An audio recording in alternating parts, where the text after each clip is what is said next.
Hello. So now I'm reading. I did like some more smaller curls up here, spiral, and I kind of did under curls at the bottom, and they come out like spiral as well. I might do an updo afterwards. So I leave at 2:30. So okay. Let's see here. 3000 BC.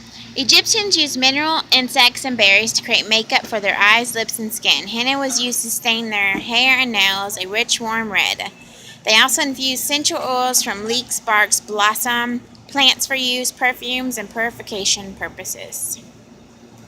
16,000 BC, Chinese aristocrats rubbed a tinted mixture of gum, Arabic gelatin, beeswax, and eggs white into their nails' color, them crimson, red, or ebony.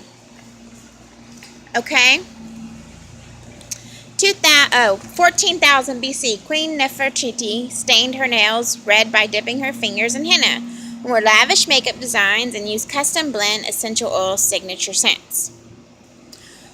1100 BC, throughout Chinese Chao dynasty, gold and silver were thought as the royal colors. Nail tinting was so closely tied to social status that commoners caught wearing a royal nail color faced punishment of death. 5000 BC, during the Golden Age of Greece, hairstyling became highly developed art. The ancient Greeks made lavish use of perfume and cosmetics in their religious rites and personal grooming. Greek women applied preparation of white lead into their face, kohl, and around their eyes, and vermilion on their cheeks and lips. 50 BC, Queen Cleopatra took dedication to beauty. Okay. And to an entirely new level by erecting a proposal cosmetic factory next to the Dead Sea. AD 1000, Persian physician, alchemist, Avicenna, see how much more pages I got to go in here, not much, refined the process of steam distillation. They're assured in the modern era of steam distilled essential oils that we used to. See, I didn't know before that I should go at the top straight. I went all the way through it and I didn't see that's really the line you should go through. So 1837 to 1901, to preserve the health of beauty of skin, women used their beauty mask and packs made from honey, egg, milk, oatmeal, fruits, vegetables, and other natural ingredients. 1872, Marcel Gratilleux, a Francis Marcel, invented the first curling iron gas burner heated tongue about 1923.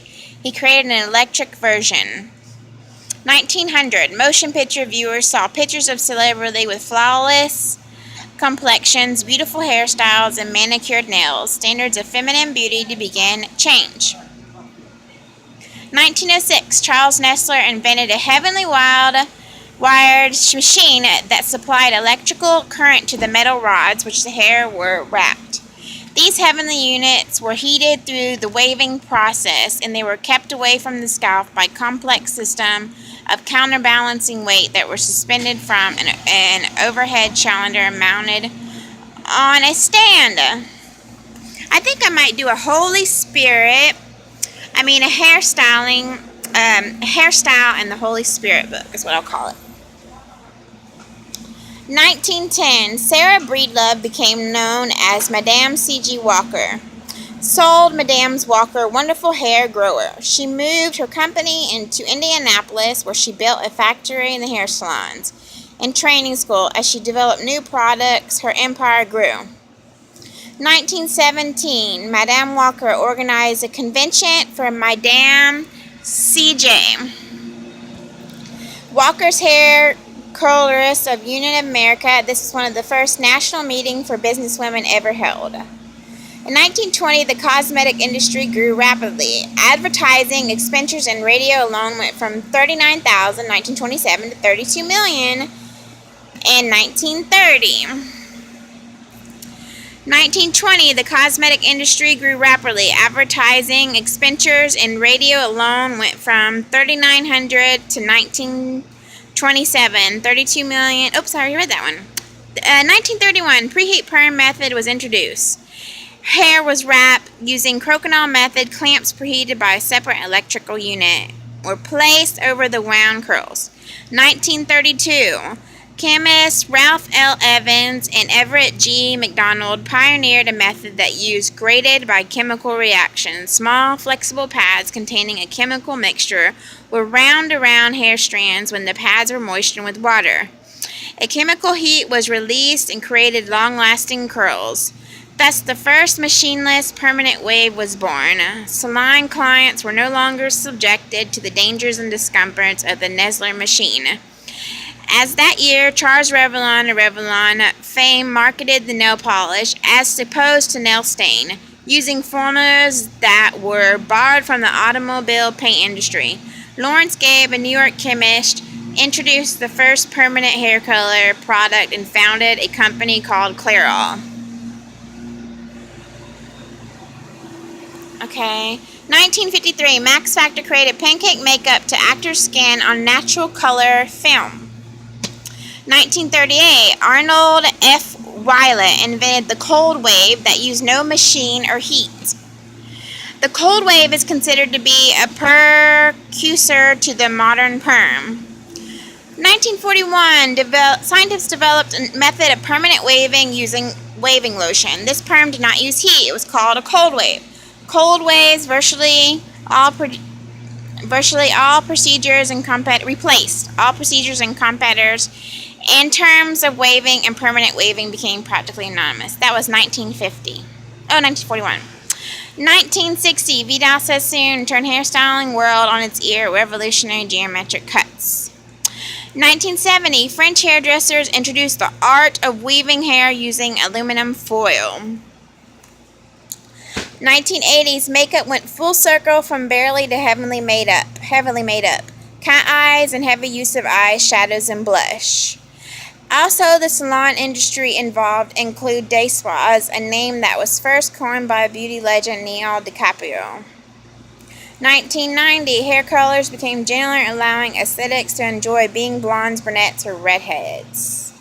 1998, creative nail design introduced the first spa pedicure system into the professional beauty industry.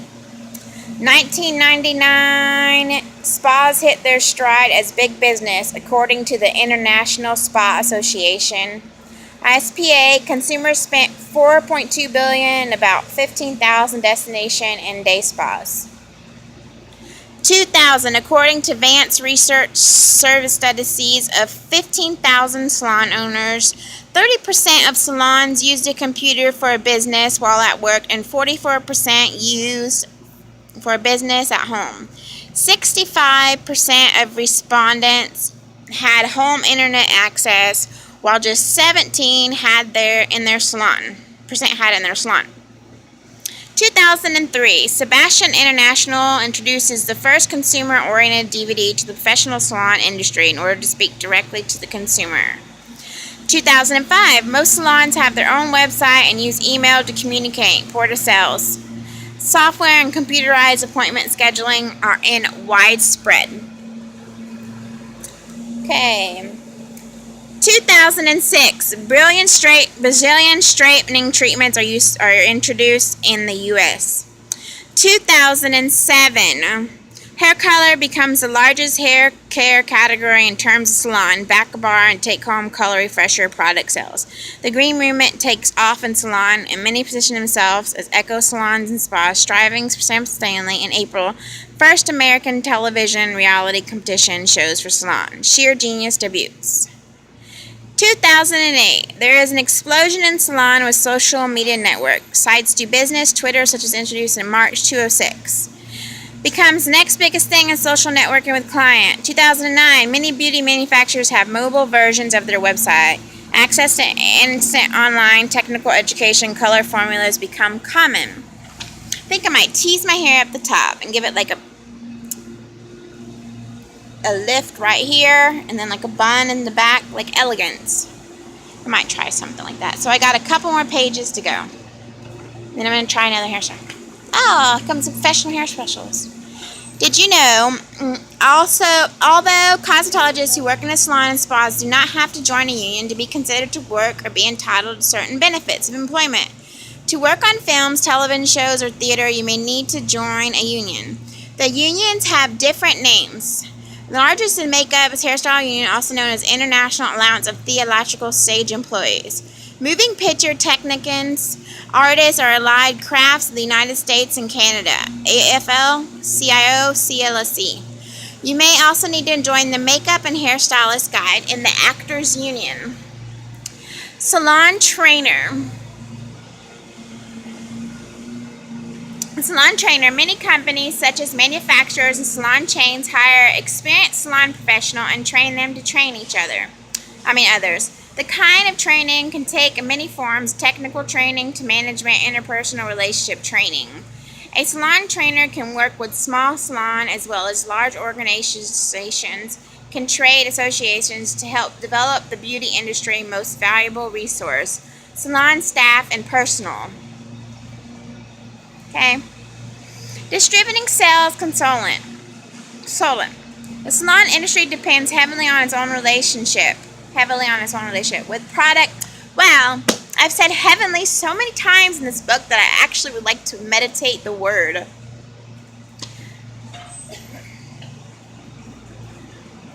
So, the salon industry depends heavily on its relationship to product, the distributors, in order to stay abreast of what is occurring in the marketplace. Distributor sales consultants, DCS, provide the information about products, new trends, and new techniques. Specialty provides an excellent opportunity for highly skilled, trained cosmetologist specialists. The DCS is the salon and the staff link with the rest of the industry, and the relationship represents the most efficient method that outside the companies use to reach a salon stylist. Manufacturer educators. Most manufacturers hire their own education to train stylists and salon staff to understand and use the company's hair care, hair coloring, and chemical service products. Mastery of the company's product line is must for manufacturer's educator. As accomplished educator who is good public speaker, can advance to yield education, regional education, or even platform education, appearing on stage as shows in the U.S. and around the world. Cosmetology instructor. Have you ever wondered your instructor decided to start teaching? Many instructors have fantastic careers in the salon before dedicating themselves to teaching new professionals the tricks of trade. If this career path interests you, spend some time with your school's instructor and ask them where they went into education. Education, new cosmetologists, can be very trying, but it can also be very rewarding. Film or theatrical hairstylists and editorial stylists working behind the scenes at a magazine, and the internet shoots or backstage on the movies and TV sets all starts with volunteering to assist. Even someone right out of school can volunteer by calling agencies, networking with photographers, or asking other hairdressers who work behind the scenes for advice. The days are so long, up to 18 hours on soap opera sets, but once you clock off a specific number of hours required by your state of residence, you can join the local union, which opens many doors, and you are in need of persistence, networking skills, rehabilitating team spirit, and attention to details. Okay. The field requires constant continuing education, particularly in working with wigs, hair pieces, and makeup.